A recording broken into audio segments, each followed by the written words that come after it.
Assalamualaikum warahmatullahi wabarakatuh. Berjumpa lagi dengan saya Asep Mansyuruddin pada pelajaran Bahasa Indonesia untuk kelas 11 SMK. Pada kesempatan kita kali ini kita akan membahas materi proposal dan karya ilmiah. Sebelum membahas materi proposal dan karya ilmiah, marilah kita lihat terlebih dahulu kompetensi dasar apa yang harus dimiliki oleh siswa setelah mempelajari materi proposal ini. Yang pertama, mengidentifikasi informasi penting yang ada dalam proposal kegiatan atau proposal penelitian. Yang kedua, melengkapi informasi dalam proposal.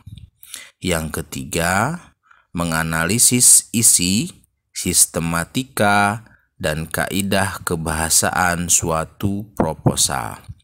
Yang keempat, merancang sebuah proposal karya ilmiah dengan memerhatikan informasi, tujuan, dan esensi karya ilmiah. Selanjutnya, kita akan membahas pengertian dari proposal. Apa yang dimaksud dengan proposal? Proposal adalah tulisan yang berupa usulan suatu kegiatan yang memerlukan dana dan melibatkan pihak lain. Proposal bertujuan untuk memberi informasi secara jelas kepada pihak lain yang terlibat tentang segala sesuatu yang berhubungan dengan kegiatan itu. Jadi, proposal merupakan rencana atau rancangan atau usulan suatu kegiatan yang dibuat secara sistematis dengan menggunakan bahasa yang baku, singkat, dan jelas. Maksudnya sistematis di sini adalah disusun menurut tata urut yang konsisten sehingga memudahkan penerima proposal untuk memahami maksud yang diajukan. Proposal juga bersifat terencana. Artinya, proposal disusun dengan perencanaan yang matang dan langkah-langkah yang jelas sehingga dapat dengan mudah dipakai dalam proses persiapan dan pelaksanaan. Dan proposal juga harus mengikuti kaidah ilmiah. Artinya, proposal yang disusun mengikuti cara atau metode ilmiah yang sudah ditentukan agar data yang digunakan benar-benar dapat dipertanggungjawabkan. Berikutnya adalah hal-hal yang harus tercantum dalam suatu proposal. Di antaranya, yang pertama, judul proposal. Proposal harus ada judulnya. Yang kemudian, dasar pemikiran, tujuan, sasaran, materi, panitia penyelenggara atau susunan personil panitia. Kemudian ada waktu dan tempat penyelenggaraan, susunan acara, sumber dana, rencana penggunaan dana, harapan penutup, dan yang terakhir adalah tempat dan tanggal pembuatan yang dilanjutkan dengan tanda tangan panitia penyelenggara. Biasanya tanda tangan itu ditandatangani oleh sekretaris, ketua, dan juga pejabat yang mengetahui kegiatan itu. Informasi penting apa yang harus ada dalam proposal? Yang pertama adalah dasar pemikiran. Yang kedua ada tujuan pelaksanaan. Yang ketiga ada sasaran kegiatan. Yang keempat ada anggaran yang diperlukan, dan yang kelima ada bentuk kerjasama sponsorship. Baiklah, selanjutnya kita akan masuk ke sistematika proposal karya ilmiah. Berbeda dengan proposal kegiatan, proposal karya ilmiah harus memiliki sistematika yang terperinci. Proposal karya ilmiah terdiri dari 3 bab. Bab pertama adalah pendahuluan. Bab kedua landasan teori. Bab ketiga metode penelitian. Untuk bab pertama, pendahuluan itu berisi latar belakang masalah. Latar belakang masalah ini berisi informasi penting suatu permasalahan yang dibahas dan ditemukan pemecahan masalahnya. Yang kedua, identifikasi masalah.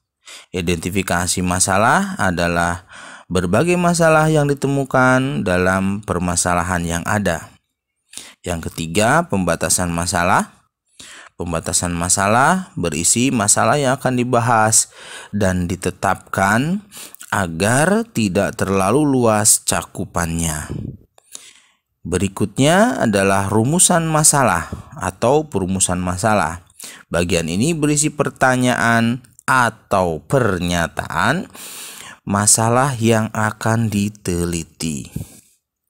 Berikutnya adalah tujuan penelitian. Tujuan penelitian merupakan panduan agar penelitian memiliki arah dan target yang jelas.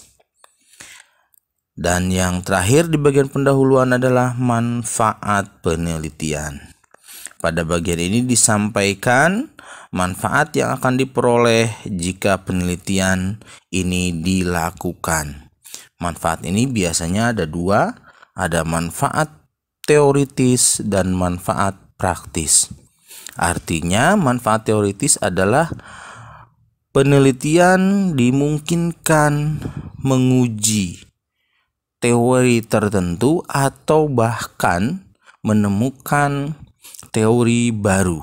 Sedangkan manfaat praktis adalah manfaat yang bersifat penerapan dari penelitian itu atau manfaat lain untuk penelitian-penelitian selanjutnya.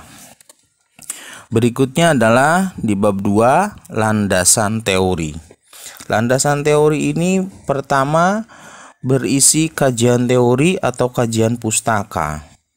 Kajian teori atau kajian pustaka ini biasanya berupa definisi istilah, kemudian dasar-dasar teori yang menjadi dasar penelitian disampaikan pada bagian ini. Umumnya, teori-teori yang sudah dikemukakan oleh para ahli di bidangnya. Tentu yang relevan dengan penelitian yang akan dilakukan.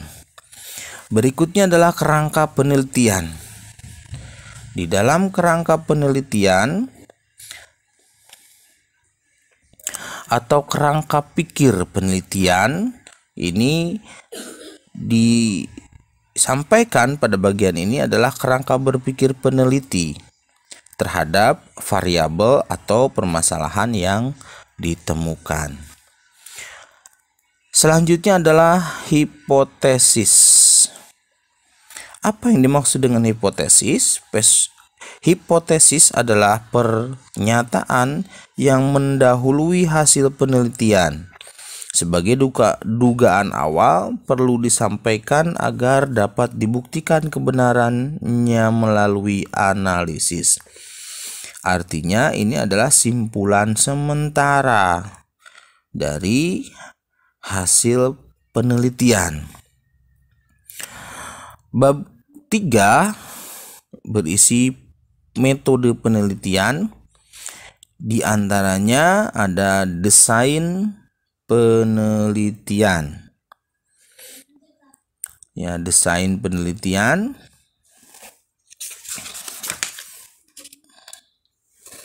Kemudian ada tempat dan waktu. Kemudian ada subjek penelitian dan teknik pengumpulan data dan instrumen serta teknik analisis data. Baik, kita lihat untuk desain penelitian. Desain penelitian merupakan rancangan atau rencana penelitian itu akan dibuat seperti apa, akan dimulai dari mana, dan seterusnya. Kemudian ada tempat dan waktu. Jelas kalau untuk tempat dan waktu itu harus dibuat dengan jelas. Artinya penelitian harus memiliki kejelasan dengan target waktu yang terukur. Subjek penelitian atau populasi dan sampel penelitian. Dalam hal ini penelitian memerlukan data atau angka dari seluruh responden untuk diuji, ya, untuk diuji dari masalah yang akan kita bahas. Kemudian ada teknik pengumpulan data dan instrumen. Teknik pengumpulan data ini biasanya akan digunakan untuk mencari informasinya, mencari informasi dari subjek penelitian. Teknik penelitian, teknik pengumpulan data dan instrumen biasanya menggunakan beberapa metode. Ada wawancara, kemudian ada angket dan pengamatan. Jika memungkinkan, selain pengamatan juga ada teknik pengumpulan datanya dengan teknik kajian pustaka atau mencari referensi-referensi dari buku-buku yang atau teori-teori atau penelitian-penelitian yang sudah ada. Terakhir adalah teknik pengumpulan data. Di teknik pengumpulan data, ya, teknik pengumpulan data ini berkaitan juga dengan teknik analisis data. Jadi pada bagian ini dijelaskan bagaimana data ini dikumpulkan, kemudian dianalisis secara mendalam dengan berbagai teori yang sudah dikemukakan sebelumnya. Dan yang terakhir itu ada daftar pustaka. Apa yang dimaksud dengan daftar pustaka? Daftar pustaka adalah berisi referensi yang dipakai atau yang digunakan sebagai acuan penyusunan karya ilmiah, baik yang dijadikan bahan bacaan berupa buku, artikel, makalah, skripsi, disertasi, tesis, dan lain-lain. Semua acuan dalam daftar pustaka disusun menurut abjad nama pengarang atau lembaga yang menerbitkan. Jadi daftar pustaka tidak diberi nomor urut. Jika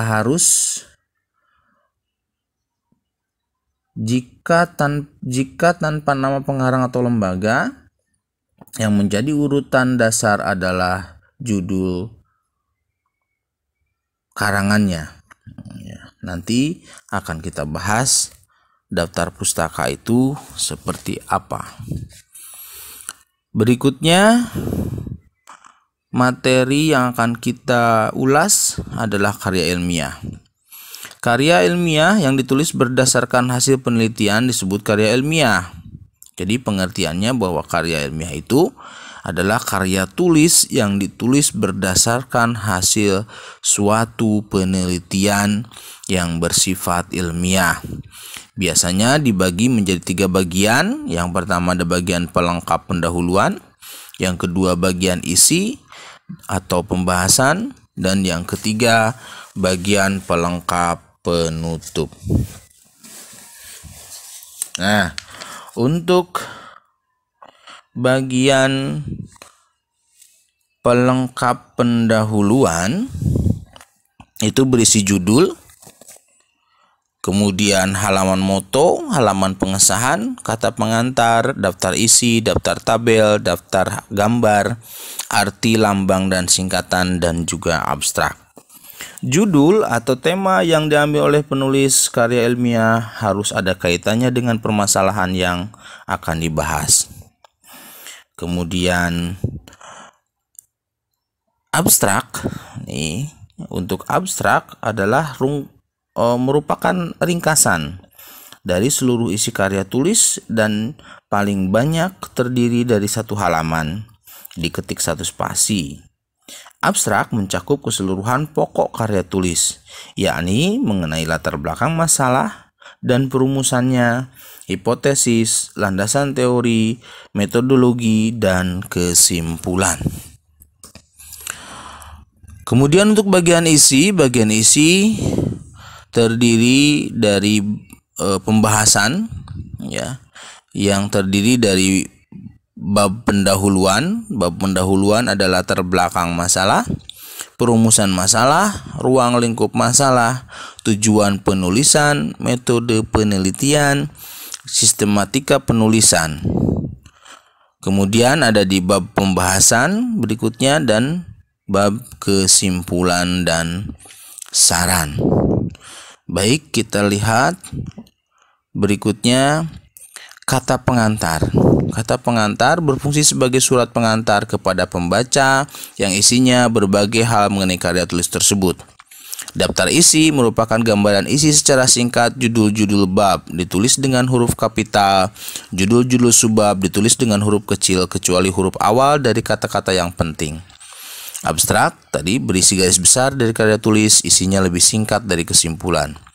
Bab pendahuluan berfungsi untuk menarik perhatian pembaca dan memberi arahan terhadap masalah-masalah yang akan diuraikan. Pada bagian ini biasanya diuraikan tentang latar belakang masalah, perumusan masalah, tujuan penelitian, ruang lingkup, metode penelitian, dan sistematika penulisan. Sedangkan di bab pembahasan merupakan tubuh karangan yang mempunyai bagian sangat esensial atau sangat penting.